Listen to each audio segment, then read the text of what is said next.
might have heard the term stims. We call them isms. Now, what is an ism?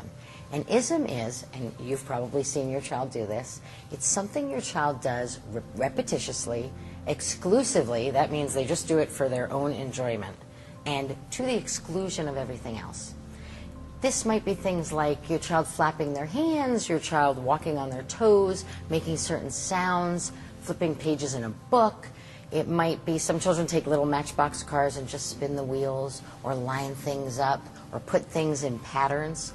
Some children who are higher functioning or who have Asperger's syndrome, they might tell stories about topics that they're incredibly interested in or ask questions repeatedly, but mostly to themselves. It's not really so they can have a back and forth communication with someone, but it is, again, exclusive and repetitious and self-stimulating.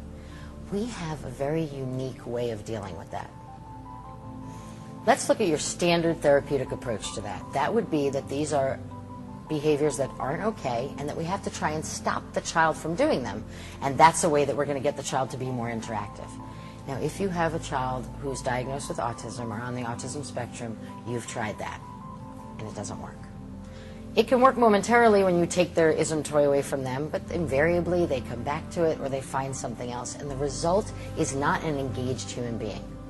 Actually, oftentimes when things are taken away from children, it's not often done in the most respectful way.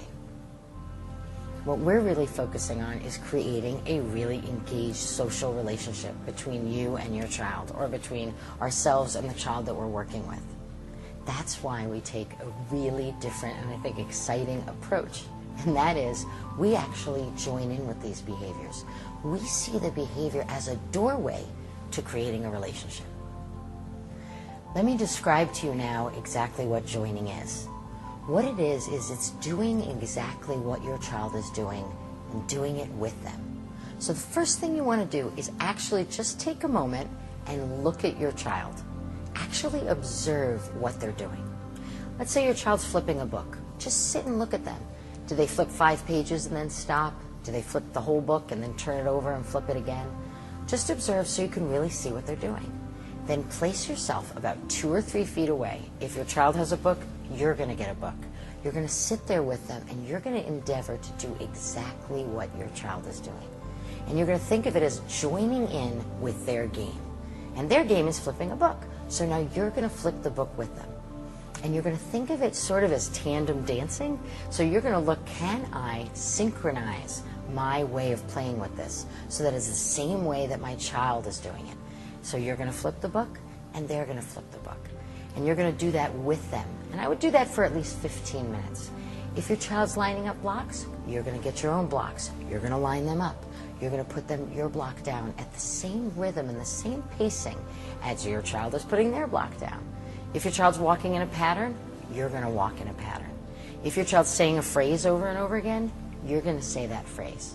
If your child has a topic that they really want to tell you about, you're going to become a very excited and engaged listener who's very interested in that topic and wants to hear about that topic and wants to know about that topic and is joining in with the enthusiasm over the topic. The idea is to do this really with sincerity. So this isn't about going through the motions while you're thinking about a laundry list of things you have to buy at the supermarket. This is actually using the joining as a way to connect. Think of it as this is your child's language, and you're saying that you love them, and that you care about them, and that you want to be close to them. You're saying it in a language that they can understand. And I'd recommend that you do this for at least 15 minutes, and I do it 3, 4, 5 times. Now, some children, they respond immediately. Within the first 2 minutes, you're going to see signs from them that they're responding to what you're doing. They might look at you. They might lean into you. They might share their items with you. Other children, they require a little more convincing. Perhaps they've had their toys taken away from them in the past. Perhaps they're not as open. And so you might find that the first time for 15 minutes, you might not see any particular way that they respond. But go back and do it again. And then go back and do it again. And show your child that you really want to be close to them, that you really want to have a relationship with them, and think of this as your way to truly love them. Our program is based on an attitude of love, acceptance, and respect.